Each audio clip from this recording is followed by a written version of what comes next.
Halo, selamat bertemu kembali dalam analisis politik. Kali ini kita akan membahas tentang pilkada. Pilkada yang kali ini terkesan dipaksakan. Kenapa dipaksakan? Karena sesungguhnya bangsa kita sedang menghadapi pandemi COVID-19, dan COVID-19 itu akan menyebar kalau terjadi kerumunan. Dan kalau dipaksa pilkada itu terus berjalan, maka tentu saja kerumunan itu tidak bisa dihindari.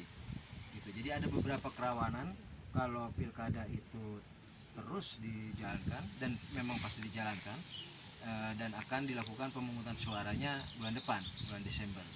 Nah, beberapa kerawanan yang mungkin terjadi itu adalah, pertama, tentu saja pilkada ini akan menjadi ajang penyebaran COVID-19, apalagi nanti di hari H-nya begitu ya. Nah, itu kerawanan pertama. Akan banyak tentu saja orang yang terinfeksi atau orang yang terkena COVID-19 ini, meskipun tentu saja statistik tidak bisa dikatakan bahwa ini menjadi klaster pilkada misalnya, karena orang tersebut hanya ada di TPS misalnya atau di arena kampanye itu hanya beberapa saat saja, dan kemudian dia pulang, dan dia kemudian ketahuan bahwa dia positif COVID-19 itu setelah dia di rumah gitu. Nah, itu kerawanan pertama. Kedua, di era pandemi ini tentu saja banyak pelanggaran-pelanggaran, terutama pelanggaran kesehatan yang dilakukan oleh para pasangan calon, oleh partai politik pengusung gitu. Dan itu sudah terjadi gitu ya.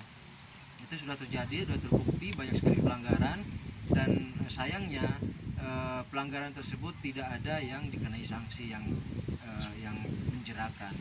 Kita lihat misalnya seluruh pelanggaran itu ya seperti lewat saja gitu, tidak dikenai sanksi. Itu tentu saja sangat memprihatinkan, dan itu kerawanan berikutnya bahwa pelanggaran-pelanggaran kesehatan itu tidak mendapatkan sanksi yang memadai gitu. Ketiga, tentu saja pilkada di era Covid ini memungkinkan pelanggaran-pelanggaran pemilu ya. Pelanggaran-pelanggaran pemilu seperti misalnya kampanye yang politik uang misalnya. Politik uang sangat akan marak sekali terjadi. Terus juga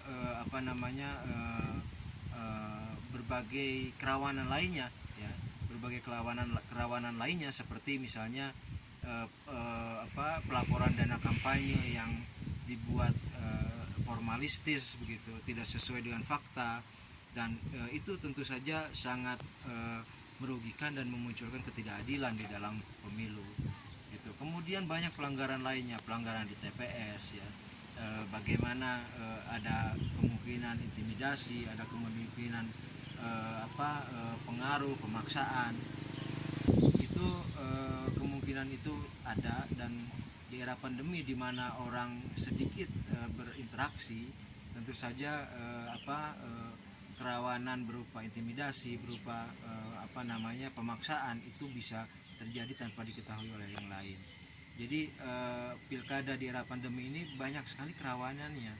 Seharusnya dipersiapkan pilkada ini dalam bentuk new normal gitu. Pilkada yang memang khusus new normal, bukan pilkada seperti biasa yang dijalankan sekarang ini gitu ya. Pilkada khusus new normal itu lebih pilkada yang meminimalisir persentuhan orang dengan orang.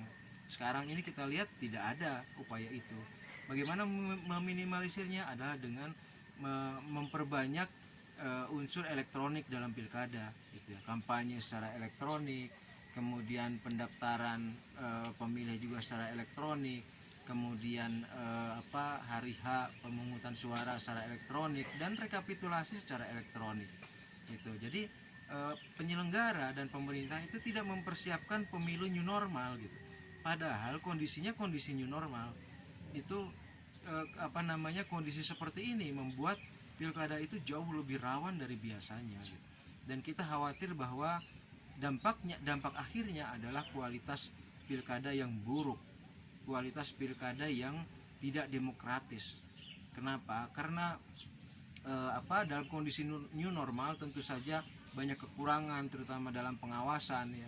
Dan kalau kekurangan dalam pengawasan itu semakin banyak, tentu saja pelanggaran juga semakin banyak.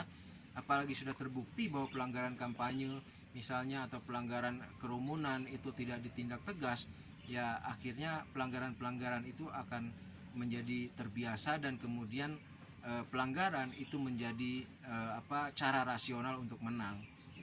Saya kira itu beberapa kerawanan yang mungkin terjadi dalam pilkada di era pandemi ini, dan sayangnya itu tidak diantisipasi oleh para penyelenggara pemilu.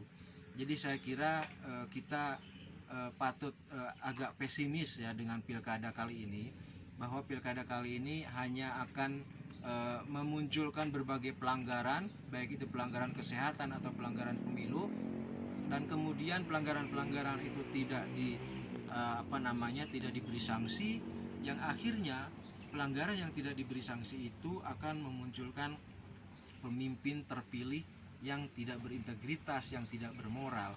Karena mereka yang lebih banyak melakukan pelanggaran, mereka itulah yang memiliki kemungkinan lebih besar untuk memenangkan kontestasi di pilkada era pandemi ini. Saya kira kita patut curiga, patut waspada bahwa pilkada kali ini memang tidak akan menghasilkan pemimpin yang terbaik.